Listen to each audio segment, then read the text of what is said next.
Satu, dua, tiga. Assalamualaikum warahmatullahi wabarakatuh. Kita dari kelompok 5 ingin mempresentasikan suatu materi, yaitu sistem pertahanan tubuh atau sistem imun. Jadi di sini ada 8 pertanyaan yang Ibu sendiri tugaskan kepada kita untuk dijawab.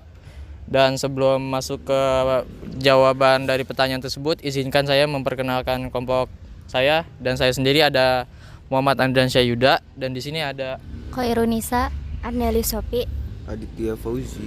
saya Irunisa, saya Nazwa Nahda. Oke.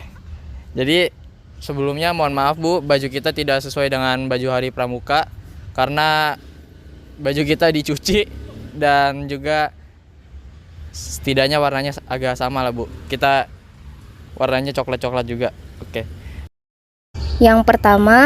Jawaban yang pertama itu ada imunitas bawaan atau non-spesifik atau alamiah. Yang kedua adalah imunitas spesifik atau adaptif. Oke, jadi di sini ada pertanyaan yang kedua, yaitu apa sih pengertian dari fungsi dan sistem imun? Dan pertanyaan ini akan dijawab oleh Arneli Sopi.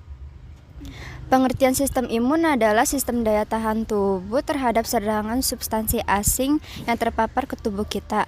Substansi asing tersebut bisa berasal dari luar maupun dalam tubuh sendiri. Fungsinya adalah melawan patogen atau juga kuman yang bisa membawa penyakit, menganalisis dan juga menetralisir berbagai zat di sekitar tubuh kita, melawan penyakit yang bisa mengubah tubuh kita. Oke, jadi pertanyaan nomor 3 itu apa sih perbedaan dua sistem imun non-spesifik dan spesifik? Dan pertanyaan ini akan dijawab oleh Aditya Fauzi. Jadi, perbedaan dua sistem imun non-spesifik dan spesifik adalah sistem imun non-spesifik atau yang disebut innate immune system merupakan pertahanan terdepan tubuh terhadap mikroorganisme dan benda-benda asing yang akan masuk dalam tubuh. Sedangkan sistem imun spesifik atau yang disebut adaptive imun system yaitu suatu sistem yang dapat mengenali suatu substansi asing yang masuk ke dalam tubuh dan dapat memacu perkembangan respon imun yang spesifik terhadap substansi tersebut. Oke, jadi pertanyaan yang keempat itu uraikan sistem imun humoral dengan sistem imun seluler. Yang akan dijawab oleh Khairunisa.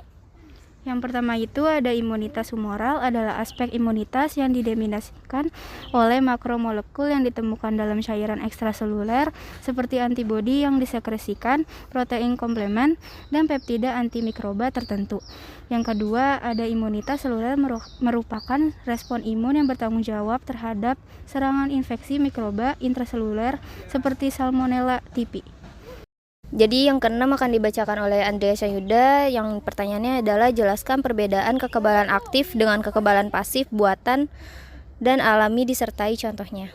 Oke, jadi pertanyaan nomor 5 itu uraikan tentang sel B dan sel T. Sel B merupakan bagian dari respon imunitas adaptif yang berperan untuk pertahanan tubuh melawan patogen.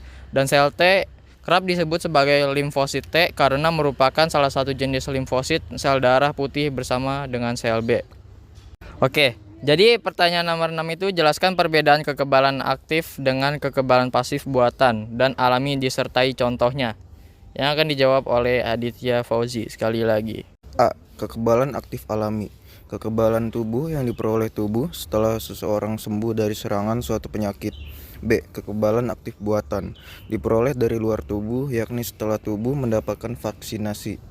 Lalu kekebalan pasif alami, kekebalan yang diperoleh bukan dari tubuhnya sendiri, melainkan dari tubuh orang lain. Lalu kekebalan pasif buatan, kekebalan yang diperoleh dari antibodi yang sudah jadi dan terlarut dalam serum. Oke, jadi pertanyaan nomor 7 adalah jelaskan 5 macam antibodi atau imunoglobin. Yang akan dijawab oleh Nazwa Nahda. Yang ke-1 ada imunoglobulin A atau IgA, yang kedua ada imunoglobulin G atau IgG, yang ketiga imunoglobulin M atau IgM, yang keempat imunoglobulin E atau IgE, dan yang ketiga imunoglobulin D atau IgD.